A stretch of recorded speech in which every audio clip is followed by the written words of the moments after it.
We're starting another episode of walking around the woods and looking at stuff. Right now I'm in Lyme, Connecticut, in the woods that is fairly degraded and absolutely filled to the brim with invasives. Stuff like the multiflora rose, the Lonicera japonica, that's Rosa multiflora, and then you got the wineberry, an invasive species in the genus Rubus. Of course, you got Berberis lumbergii, the Japanese barberry, and you have Euonymus elatus, the wingbark euonymus, or the burning bush.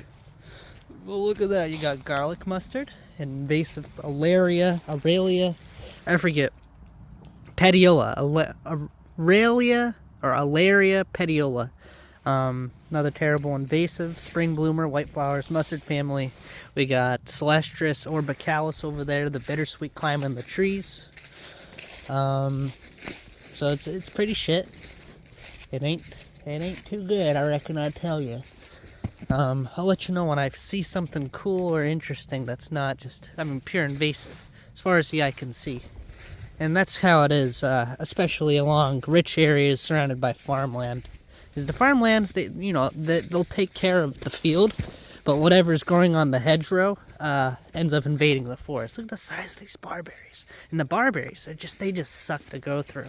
They have all these tiny little spines on them, and they suck to remove, and then the berries feed the birds. So, bird dispersed. Very disappointing. Very terrible, horrible plant. Just needs to get brush mowed. And then just continually brush mowed. Anyways, we'll continue later on. As you move into the forest, especially along slopes or rocky areas, or areas where the original flora's probably been intact, you get a lot less invasives. So I'm right now in a kind of a beech hickory forest. You can see there's hickory nuts on the ground. There's Christmas ferns. Beautiful hickory nuts. Hickories are kind of hard to ID. I gotta get better at them. Got Michella repens. A little ground clover. Partridge berry. You got Christmas ferns. You got Yerbia diviridica, or the whitewood aster. This is the remains of it. And there's its little basil rosette with the Thudium delicatum. So I'm going to go down there. You see that patch of kind of darker stuff? That's a patch of barberry. Invasive stuff. Not fun. I have a plant in the rose family, an herbaceous one, called GM canadens. It has this nice basil rosette, and then I'll have little white flowers. They kind of look like strawberries on these little stems. And right next to it we have Carpinus carolinea, or the musclewood. It's a small shade tree in the birch family. And other than its cool sinuous bark, it has little yellow danglers, the catkins in the spring, and then these little kind of spinny fruits in the fall and winter. There's a yellow birch, Betula allegensis. There's a red maple. I'm sure there's sugar maple too. And there's your barberry. Horrible, horrible, horrible, horrible plant. I hate these things. Home Depot sold them, and they're awful, and the berries taste like puke. So another reason why you don't want them around. Dryopteris marginalis, or a marginal wood fern. It's an evergreen fern. Right next to it is Polysticum. I think that's what it's called. It's a Christmas fern. Let me look what it's called. And there's this the story. Very nice. Called Polysticum astrostrichoides. It's easier to say Christmas fern. And this one is also evergreen. And the tips is where the sori are. And these will typically crush down and turn brown like this. So you'll be left with like just this much fern. They are also eaten by deer. And there's the sori. You could zip a stem off, and you could grow these.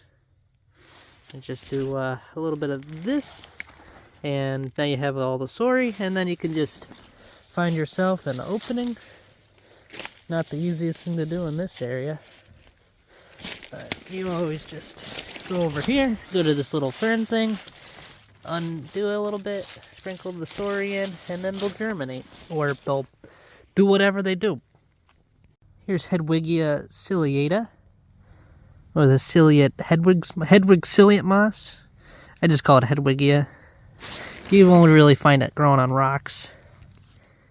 One of my favorites. Very nice. Nursing these areas is always fun. Kind of just play hopscotch from stone to stone. Usually not as diverse as the slopes or the mid slopes, but still fun to see. Sometimes there's cool mosses in these types of areas, like this dicranum here, and the eulata. Look at that lichen. Isn't that cool? Let me look up what that is. Probably won't be able to find out. It's in the genus Cladonia, that's for sure. Lichens are notoriously difficult. Some you need like a microscope to get a good idea on, or a crazy camera, or even DNA. So they're kind of difficult. I mean, there's things that kind of look like it, but you can't be 100% sure. But it is beauty. Look at that thing. A little spice bush, a Linderna benzoin. That's pretty cool. We have Toxodendron radicans, or the poison ivy, growing among and on these rocks. I think in rocky areas like this, a lot of berry and nut plants thrive, but not too much herbaceous plants. I mean, you might get the occasional Dryopteris and other ferns, but I don't think there's too much herbaceous layer, because these rocks is just such an extreme habitat. Extremely dry, and then in the nooks it's extremely, probably wet? I couldn't say. It's likely wet because we're in a valley. A cool habitat either way. We're coming to an area dominated by Christmas ferns. And it's, I'd say it's its own little habitat type. Christmas fern forest. Because it's dominated by the Christmas ferns. It's usually deciduous trees. Look at that beautiful blue carex. Very nice. You'll also find ones that are greenish. I like finding the blue ones, so I can't tell you what species it is. But it's pretty common. I love its blue. One of my favorites. It's a beautiful moss called Bryoandersonia elisabara, or the spoon-leaved moss. And the other one, this one, that's Thudium delicatum. And here's a closer look at some. I'm going to take these home and put them in a jar to see how they do. Some of them survive, some of them don't. This patch I pulled up from below the leaves, so it was going to die anyways. Or eventually get, shaded out. So I'm going to see if it will survive in a moss jar. Big Acer rubrum, a red maple with a big root burrow. And how you can tell these without the leaves is the bark is kind of shaggy like this, and usually the leaves of the tree are right underneath it. And usually the red maples have more of like a lighter grayish silvery underside. And the leaf gives it away. It's a maple leaf. The form, they usually kind of have like a spreading form. Like it's more horizontal as you get up the tree. Unlike a tulip tree like that one, which is very army. It's blocky and army. Sclerodendron tulipifera, or the easier said tulip tree. These are its seeds. And if you look up the tree, all those little bundles, those are all the remains, or basically just groups of seeds. And when it blooms, it's like this yellow magnolia flower with an orange center. They always have this deep, blocky bark. There's some huge ones here. Here we have a close relative to the hornbeam, or Carpinus carolinea. This is Australia virginiana, or the hop hornbeam. Another variation on a theme of shrubby or small tree birches. And you can tell them especially by the coarseness of the bark. Typically, musclewood or Carpinus has more of a smooth wood, and Australia kind of has like a ripply bark. Of Galisacea baccata, or the black huckleberry, which is a bit easier to say. It's a plant in the blueberry family. and it has these wonderful tasting, kind of sandy, just kind of, they're gritty, black berries. They're sweet. I love them. Beautiful red foliage in the fall, top out around 3 or 4 feet, and they typically only grow in uplands like they are here, and they form little thickets, and they're beautiful. A larger example of the Australia right here, doing its small tree thing. This one's mature. It might get a couple feet taller, and here's a little seed from it. It's basically inflated capsule and then the seeds at the bottom.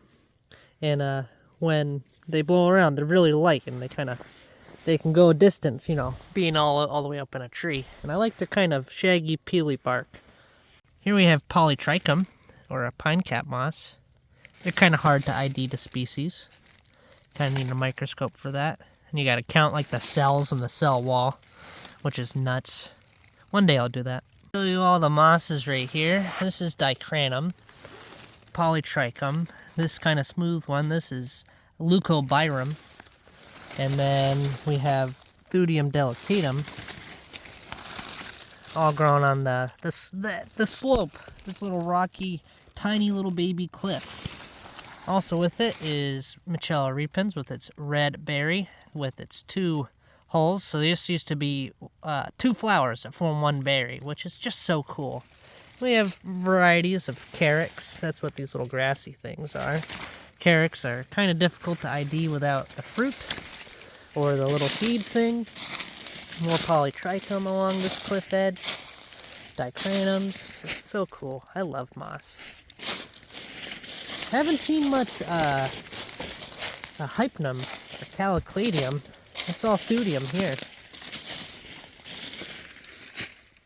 Ancient Juniperus virginiana. This one's probably well over 100 years old, and the forest has grown up around it. And seeing the other ones in various stages of rot, this used to be a bluff entirely filled with this juniper. I mean, there's one there, over there, right here, right there, and there, and there. So they're quite common. So this used to just be a juniper bluff, probably when this is all cleared. And I'd say they're probably at least 120 to 150 years old, even though they're not too thick. This is Neophavolus aviolaris, or the hexagonal pored polypore. It grows on beech trees. Beautiful. I love how that looks. Really neat. One of my favorite mushrooms. Here we're in open kind of slopelands, and it's underlain with gneiss, which is a metamorphic rock. Unlike granite, it doesn't make the soil extremely acidic. And you can find more rich areas in places like this. That's why you see a lack of mountain laurel, and you know, the trees are a little bit taller. There's a little bit more slopes, topography, so it's a little bit more open. I guess you could say it's shadier, but unlike the forests I've been in, this would be completely mountain laurel if this was granite. Or if it was sandier, it'd be completely pine saplings, like the Patchogue area. Beautiful, very open.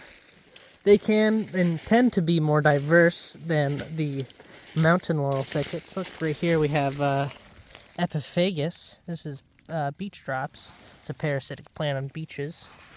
And there's all sorts of ferns, like the remains of this fern is New York fern, a Moropelta, and remains of cinnamon fern right here, Osmunda or something like that. In this valley with the American beeches. And of course the invasive plants. This area in the summer would be absolutely gorgeous, filled with ferns. So lush and green. And today I'm primarily looking for Goodyear pubescens. That's my favorite orchid. You know, it warms my soul to find that. So I'm sure, I mean, this is the type of habitat it likes. I'm gonna be following this creek, because they like kind of creeklands. They like north slopes, shadier slopes. It's probably somewhere in here. I'm probably within 100 feet of one. Diverse areas are usually along the creeks, but it is also where all the invasives take over, like the multiflora rose here and the stupid berberis. And you can see that it just kind of forms this very thick, unpleasant area to botanize and be in. So I hate these plants. I mean, it would probably only take me 3 or 4 days to clear every barberry out of this valley. But this is one valley of hundreds, and not to mention, like, you know, there's a seed bank of these waiting. There's endless landscapes of just barberry. You know, you got private property filled with barberry, and it's kind of bleak. I'm just gonna be watching over the next couple of years the complete, I don't want to say desolation of our native habitats, but just complete takeover by invasives, because I don't think there's really anything that anybody is doing about these. I mean, you can plant native, but maybe a fungus or something will start to eat it and take it back a little bit, but it's kind of here to stay. And perhaps the native plants will try to find a niche in between where the barberry doesn't grow. We have Sudanomodon attenuatus, or the tree skirt moss. You typically find it on the base of trees, and this one being a rotten one. With the thudium, and then there's some atrichum, which is that one. And then this mystery moss here. And this is probably an old oak. Very nice. And it's starting to rain. A really nice one. This is Calcladium. Probably imponens. Or it's a hypnum. They all kind of look similar. You gotta count the cells in the cell wall sometimes to like how thick the cells are, you know, or how many cells thick is each branch or branchlet. So it gets kind of ridiculous IDing these, but I know it's a Calcladium or a hypnum. This one's particularly beautiful growing on this creek, and they're really spongy and soft. These do not grow well in moss jars. They hate them. Look how friggin' gorgeous that is. Gah! Those little white or light green tips, they're shiny. Absolutely gorgeous. Growing on the creek. Gotta love it. It's paradise. This is Climacium dendroides likely, or a tree moss, typically found in swamps, or along creeks like this one is. And that beautiful blue sedge, this carex here, absolutely gorgeous. Look at that. What a stunner. I love these. Imagine if people had this as a ground cover. Oh my god, I love them. Beautiful. Far from the Climacium, here we have Plagiochila, or at least I think it's that. The lesser feather mosses. Look how cool, growing right on the brook. Would you call this a creek or a brook? This is definitely not a brook. This is more of a creek. Heck, it could even be a seep. Gorgeous. Lesser feather moss. Plagiochila. I don't know why it's blurry. Let's see. Is that a little better? Yeah. Gorgeous. And it's starting to rain. More beautiful Plagiochila. Look how nice. Oh my god. Lesser feather moss. Gorgeous.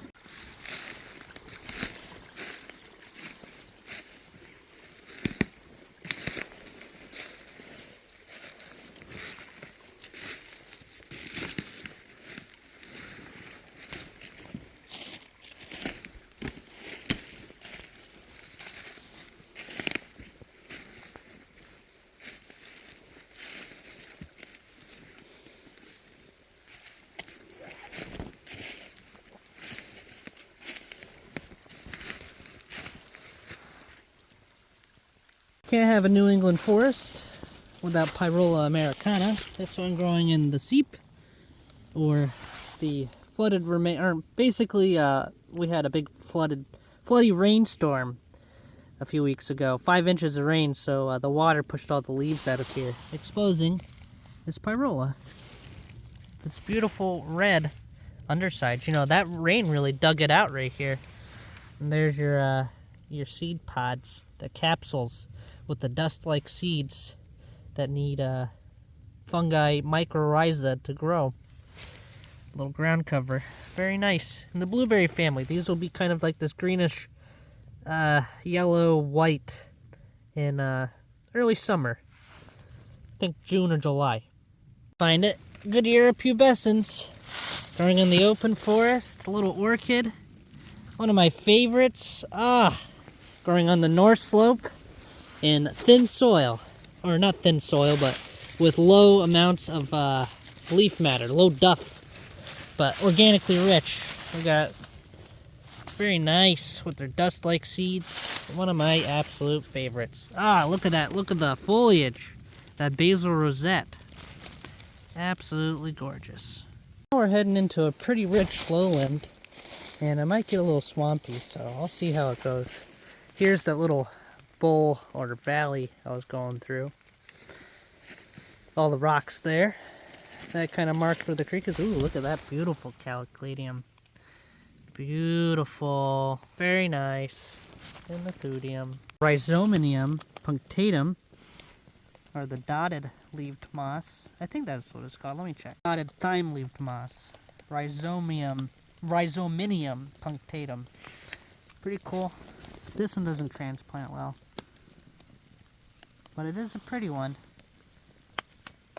We have Equisetum hymale, equestidum, I don't know. It's a horsetail. It's the tall horsetail. Look at that. I rarely find these. You know the forest is rich when you got these. This is a very primitive plant. You can see the deer's nib the top of this one. They're rough. They kind of feel like, they're like ribbed. What is that feeling? Oh, man. There's a bunch of them. What do you call that feeling? It's kind of, it feels like, the agendas you used to have in like elementary school, you know, they go zzz, zzz, zzz, zzz. That's how they feel, that kind of ribbed feeling. You know, the agenda that would change color. How cool is that? Tall horsetail, equesticum or equesticum, I don't know. It's still cool though. It's also called the scouring horsetail. Equesticum hymale. I know I just said it 1,000 times, but how cool is that? Look, this one's got a little ball on the top. Wow. There's a bunch of green sticks. The lowlands.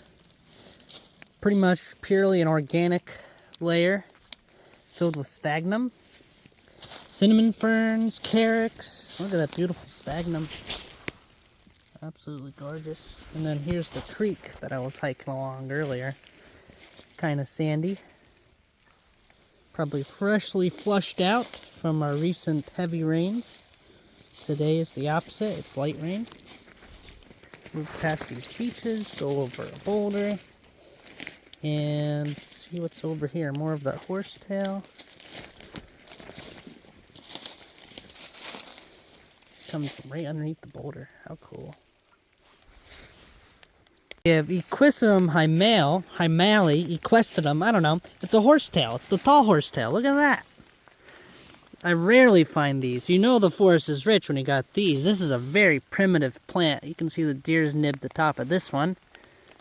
They're rough. They kind of feel like, they're like ribbed. What is that feeling? Oh, man. There's a bunch of them. What do you call that feeling? It's kind of, it feels like, the agendas you used to have in like elementary school, you know, they go zzz, zzz, zzz, zzz. That's how they feel, that kind of ribbed feeling. You know, the agenda that would change color. How cool is that? Tall horsetail, equesticum or equesticum, I don't know. It's still cool though. Bassania trilobata. Love Bassania. It's a type of liverwort. One of my favorites. You really only find it growing in deep shade.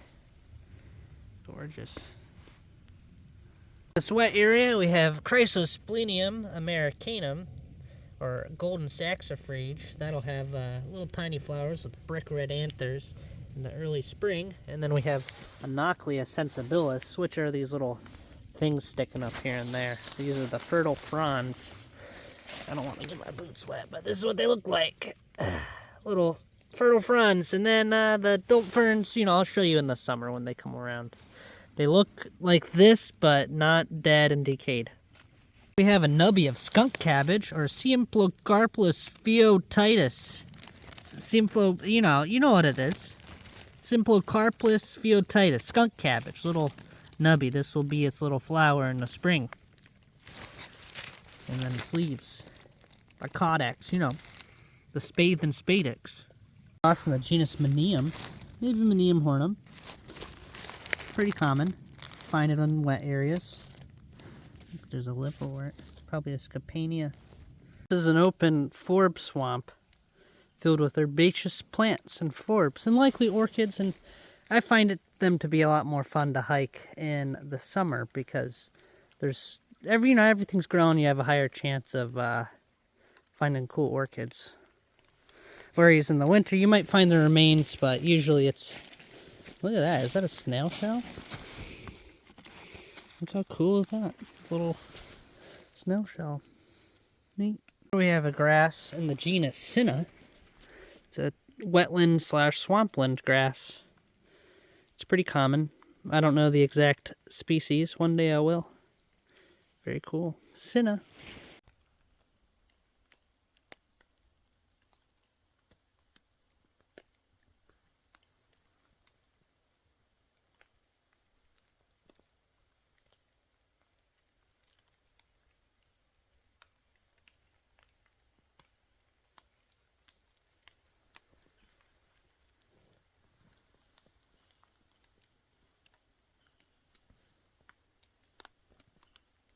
I have a little Sceptridium, a cutleaf fern moss, or one of the fern mosses, Sceptridium.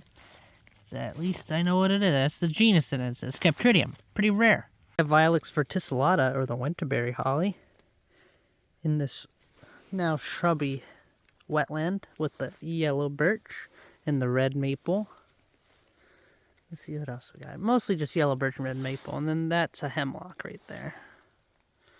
Lots of sphagnum. These are osmundaceous ferns, likely cinnamon or interrupted. I'm sure there's some royal mixed in too. Got a Hupersia lucidula, or the shining fir moss, growing in the swamp. Very cool. Not actually a moss, it's a lycopod. An early branching lineage of plants. Tiny orchid called Platanthera clavellata. It's just in its seed pod stage, but it's the only one that looks like this, a little club spur orchid. Tiny greenish white flowers in August. Extremely common. One of the most common swamp orchids. One of the most common Platantheras. It's also called the scouring horsetail. Equesticum hyemale. I know I just said it 1,000 times, but how cool is that? Look, this one's got a little ball on the top. Wow. There's a bunch of green sticks. Here we have handsome woolly-wort. I forget the species name. I was trying to search up for it, but I don't got good service here. But one of my favorites. Handsome woolly-wort. Going along the creek. Very beautiful, very clear creek. Look at that. Here we have a badass Peltagera lichen, or a pelt lichen. Absolutely beautiful. You only find it in wet areas, or in areas that are in deep shade. Oh my gosh. Look at it next to the Climacium, and the Sphagnum, and the Thudium delicatum, and the handsome woolly-wort. Look how cool that is. Ah. Ah. Look at that. Absolutely gorgeous. An amazing liverwort called Concephalum silbrosum, or snakewort, named for its awesome snake-like, scale-like pattern. In each of those kind of blobs, it's a cell. Look how cool. Each little block is a cell. A liverwort. It's so neat. The erosion in this wetland, or along this brook. All the leaves, and there's been gullies washed out. Gonna make some nice habitat for some jewelweed, or maybe invasives. But we'll stick to being positive. Look at all that Climacium, and the Thudium, and the Polysticum, the Christmas fern. Heading into a dense clethra shrub swamp. So I don't think I'm gonna hike too much in there. I'll probably just skirt around the edge. And there's a brook up that way that I'm gonna follow. And then up to an upland. Here's a cool lichen in the genus Cladonia, or deer moss lichen. It's a branched lichen. Look at that. Beautiful. I love it when the rain goes on them. It really exaggerates their color. They start photosynthesizing. Look at that. Gorgeous. I mean, the rain really brightens up everything. All the mosses, especially Hedwigia. Look at that. Beautiful. Bright green. Excellence. Umbellularia mammulata, or the smooth rock tripe, or lesser rock tripe. Real smooth. You find it growing on racks. Look at all that nice dicranum on here. Shield lichens. And this really neat lichen. I got an ID. Look at that. Gorgeous.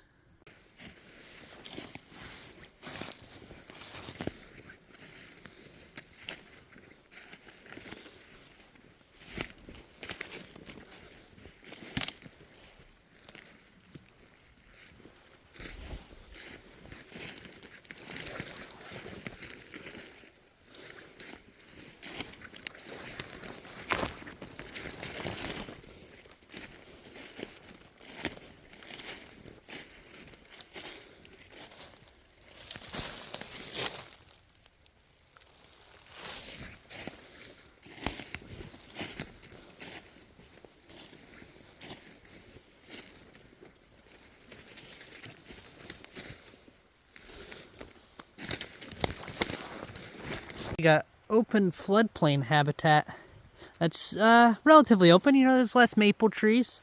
You get a lot more forbs, but you also get thick shrub thickets, mostly composed of clethra or blueberry, especially grapevines. You can kind of see that mass over there.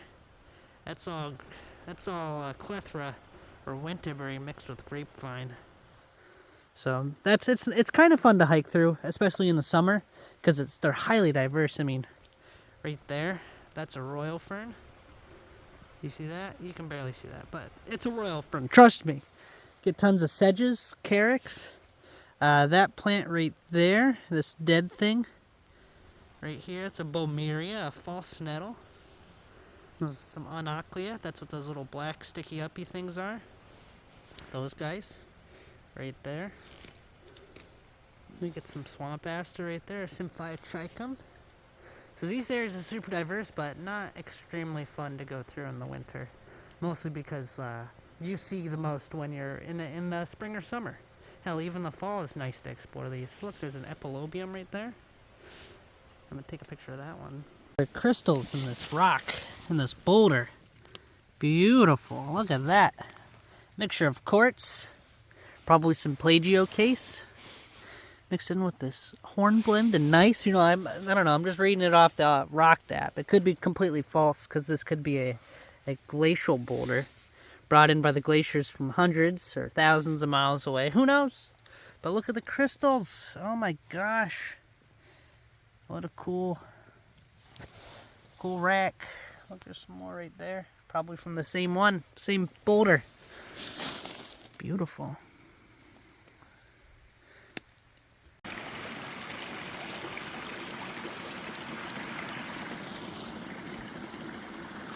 We have a tiny little fern in the genus Asplenium growing on this rocky crag.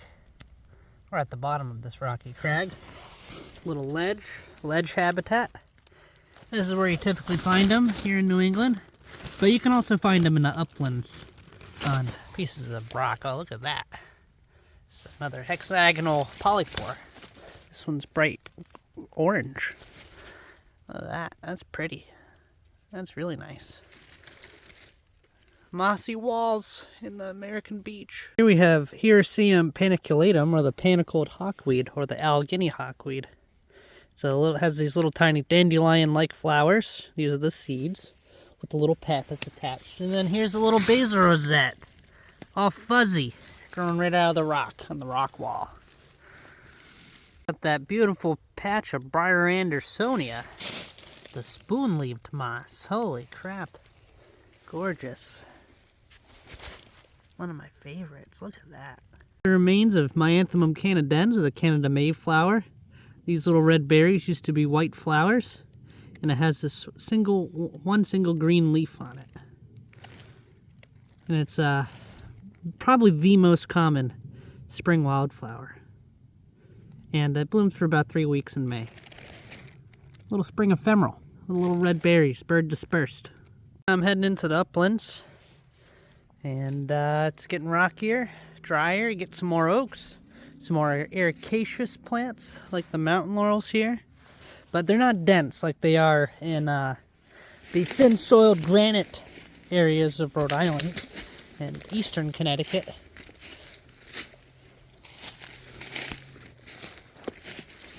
Typically pretty undiverse too, because it's kind of really shady and it's dry, and you know, you get a few different plants, but nothing. Herbaceous cover is pretty low unless you get to the glades or next to rocks. Nothing compared to the lowlands. The swamps are where it's at. If you want to find cool flowers, you go to the swamps. If you want to try to find rare flowers, you kind of do the uplands, but like the density of the rare stuff is rather sparse. A little lazula, or a woodrush, a heath woodrush. There's like a dozen species in New England, and this one's flushing bright red. Beautiful, and this one's green. And they have they're one of the first grasses, or grass-type things to bloom. And this might be the remains of them. They're all small, nothing too much to look at, but I enjoy them. Beach slope lands, dominated by oaks and beeches, the occasional hickory and the occasional birch. Kind of easy to walk through, relatively open, but in the summer, pretty darn shady, even though it's on a south-facing slope. It's because of all the beeches. They take up a lot of space, but with the beech leaf disease, which is affecting almost all beeches in this area, it makes them, more or less defoliates them completely. If this was a healthy beech stand, there would be a lot more of those hanging leaves, a lot more of those marcescent beeches, because they're marcescent. They hold their leaves. The young ones, at least, hold the leaves during the winter. And these ones don't, because most of the leaves got destroyed or eaten up by the little tiny nematode that's called the beech leaf disease, the lichnites. It's a sad thing. But maybe these forests will change. Maybe they'll get more diverse, or maybe they'll just get taken over by invasive plants. Time will tell. Here's a more rare variant of polytrichum. Who knows, it could be the same, but these always appear more of a blue color. How cool is that? Sick. With the Michella and the leucobirum and some dicranum too. Nice blue color on that. I'll show you what they usually look like. They're usually dark green. The polytrichum usually appear as a dark green moss. So the other one, it's maybe a different species or it's just a variation. We're in the oak heathlands. Pretty glady, thin soils, and oh, look at that, it's an aronia, or maybe an amelanchier. It's cool, but it has heath shrubs like the Galusha baccata. It has Vaccinium angustifolium, the lowbush blueberry. You'll occasionally get some taller things like the highbush blueberry, but it's mostly just oak and hickory saplings. So it's like an oak-hickory heath glade. We have both the blue and green polytrichums. Here, we'll take a little piece off of the blue one. And we'll just put it next to the green one. Uh-oh, they look very similar now. You know, they're actually not. You see these, so I'll just leave it as, I'll actually pick one of these. And then you can compare them. Let's see what we're looking at here. So, alright, yeah, they're totally different. They're totally different. You can see this one has it's a lot darker green lower ends, or lower leaves. And these don't have as much of a darker green, but they're definitely more blue. And these ones get a little bit taller as well. Like, I guess if they're next to each other, they look pretty similar, but for like this, you could obviously tell the difference between those two.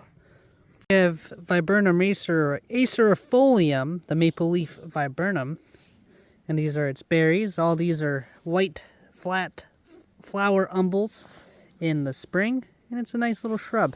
Beautiful maple-like leaves, and it has almost pink fall foliage, and birds love these.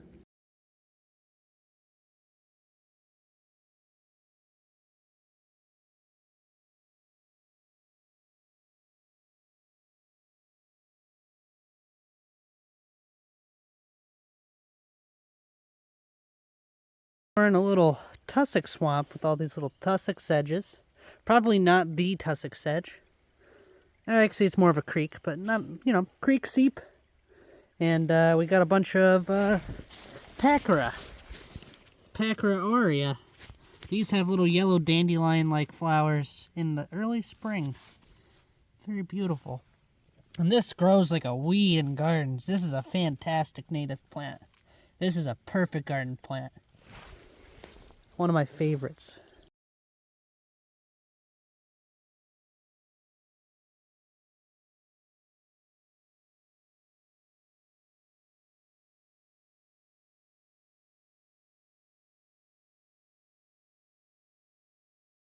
We're on a kind of a CP glade. Just a downhill, soil is literally it's probably only an inch. But we have a stellaria or a chickweed and a pycnanthemum or a mountain mint. And the chickweed is a spring bloomer and the mountain mint is a late summer bloomer. And the mountain mints smell wonderful. It's a great pollinator plant and it's a great just native plant to have in your garden. You could take the seeds from this little head here and you could grow them. They like kind of dry sites, seeing that this is really thin, rocky soil. Or just basically there's no soil, it's just maybe 2 or 3 inches down is rock. Pure rock.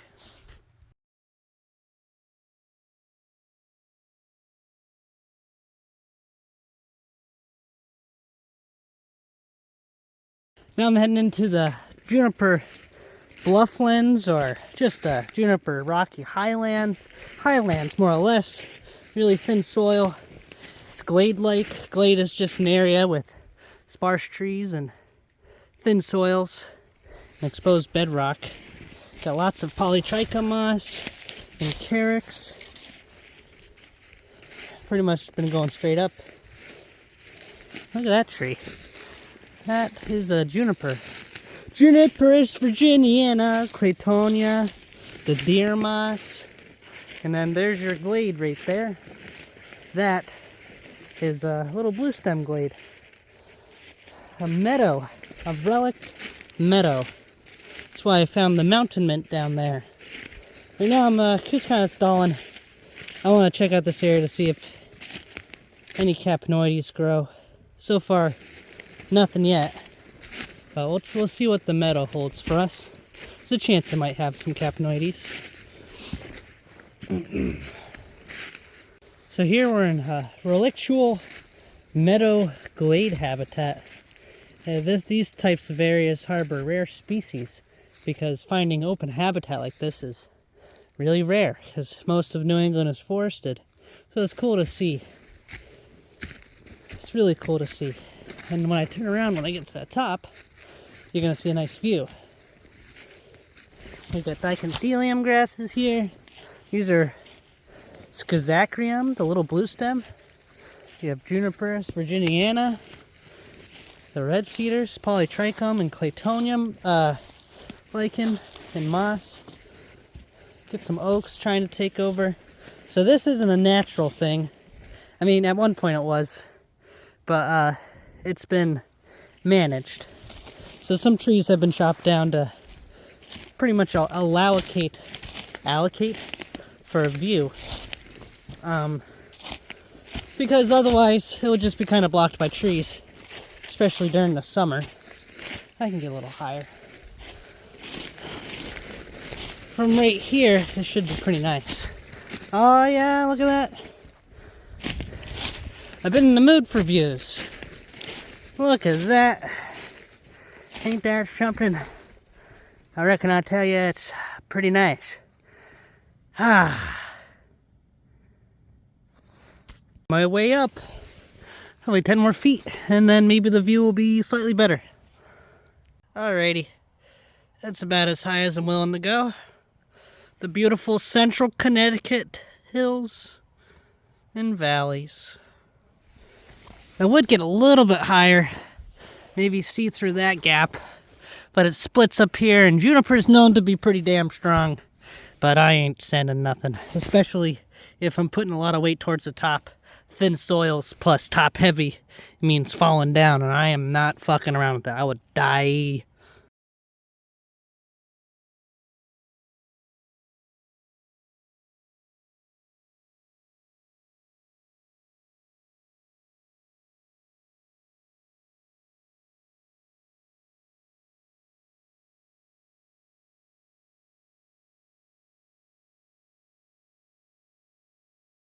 This area is what I call the birch grapelands.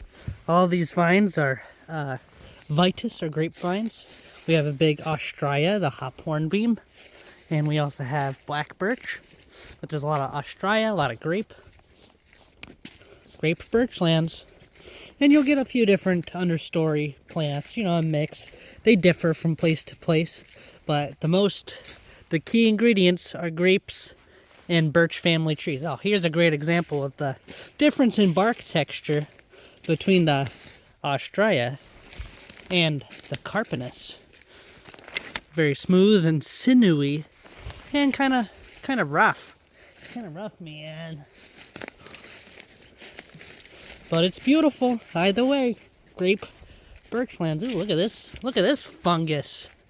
Wow, nice little shelf fungus there. That's cool. This is Tremites betulina with a guild polypore. And I bet you it's called betulina because it only grows on birches. And there's your gills. And that's a dead birch right here. And then this is a larger betula lenta for the black birch or sweet birch.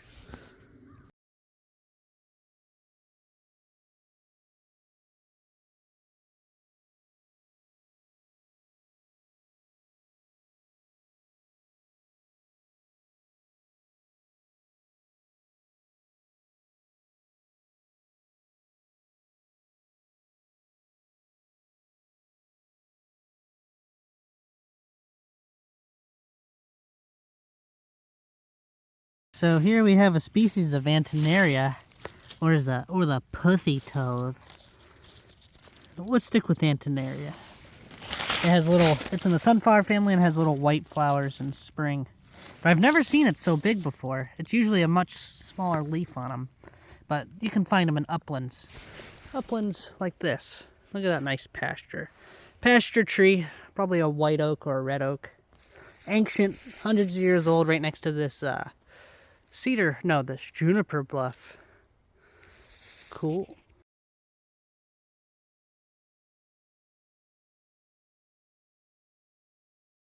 Here we have Veronica officinalis, or creeping speedwell. And it's a non-native plant, and it has a little white spike of flowers. I only see it growing along trails, and it's not invasive. I haven't seen it invade. It's just kind of here and there. It's about as common as Chimaphila maculata. It's kind of inert. It just kind of chills, makes a little flower, and doesn't do much other than that.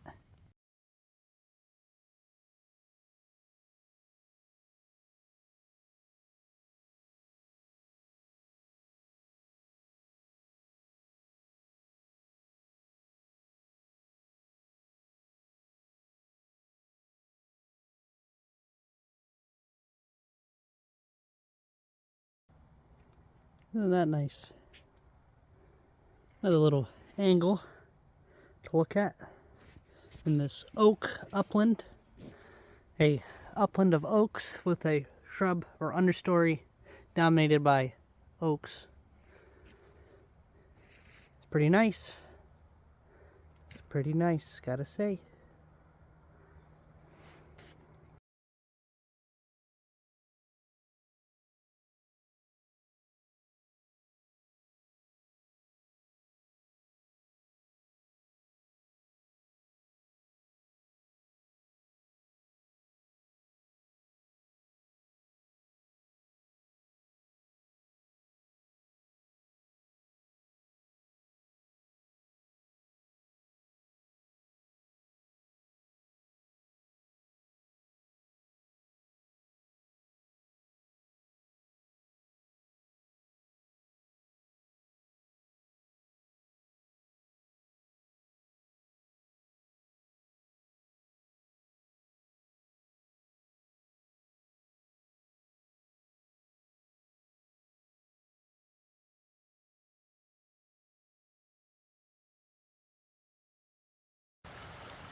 Here we got Diphastrium digitatum, or digitatum, or the flat-branched club moss, and I typically find these more in pine forest. I'm surprised to find it here in this kind of rich lowland along this creek.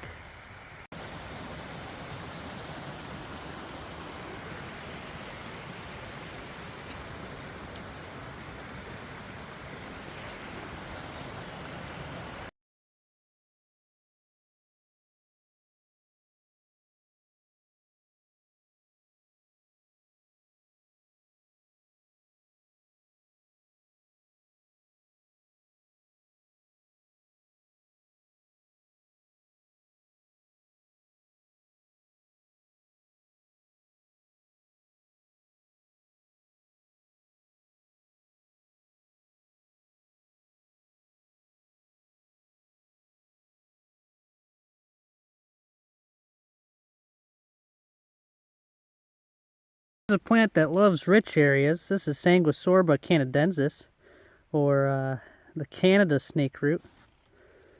We'll go with Sanguisorba.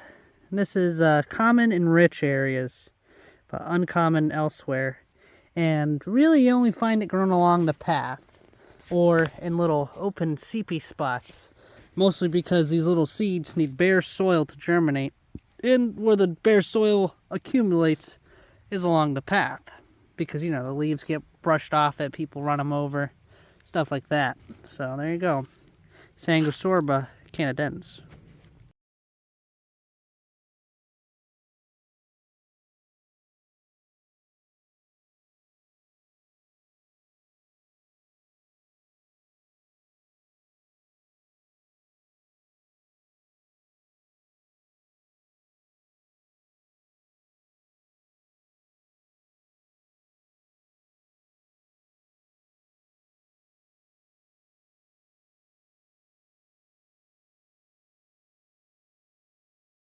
Ah, look at that thing. Goodyear pubescens. The deer nibbed all the flowers off. To be expected. But growing on this north slope, look how nice. These ones are especially, I don't know, deeply veined. Wow. And we got another little patch over here with slightly different venation growing right on the path, because they like areas where they can germinate with a little bit of exposure to the sun. Look at those. Look at these. Wowie, wowie. Gorgeous. I love these orchids. Oh my god. Look at that. Ugh. Gorgeous. Gorgeous. Yeah, the undersides are pretty nice too.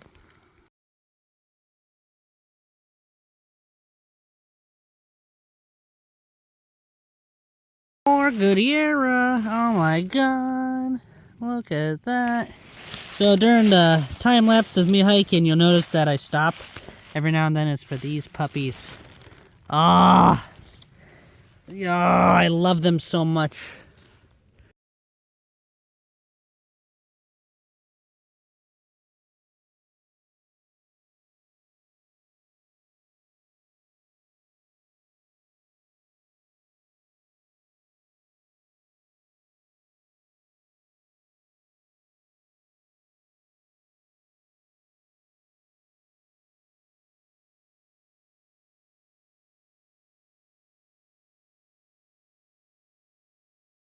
The habitat downhill for me was pretty darn nice, but now we're getting to barberry lands.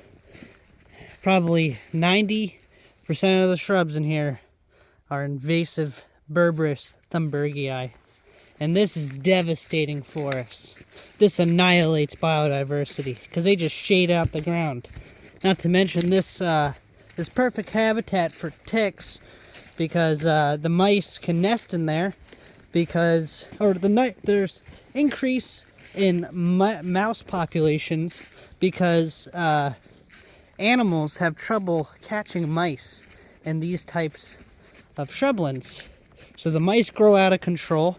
The main host for the deer tick that spreads Lyme disease are mice. So this is just, you know, it sucks. It really is horrible. I mean, absolutely devastating. Because this is how most of New England's gonna look. Like those wetlands down there, they are intact. But up here, they're gonna take over. I've already seen it here and there. It's very sad. That kind of reddish haze, it's all Berberis sumbergii with some Euonymus elatus mixed in and some multiflora rose.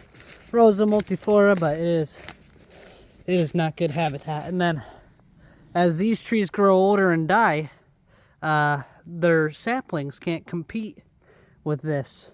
So you just end up having a thicker and thicker, taller and taller, denser mat of Berberis sumbergii. Eventually, I'd say, if nothing happens and things continue going as they are, eventually all these trees will die in fall, and you might have a couple scattered here and there, but this will just be a thicket shrubland filled with just this invasive bullshit in here. It's really sad. That's why I don't hike in this area too often.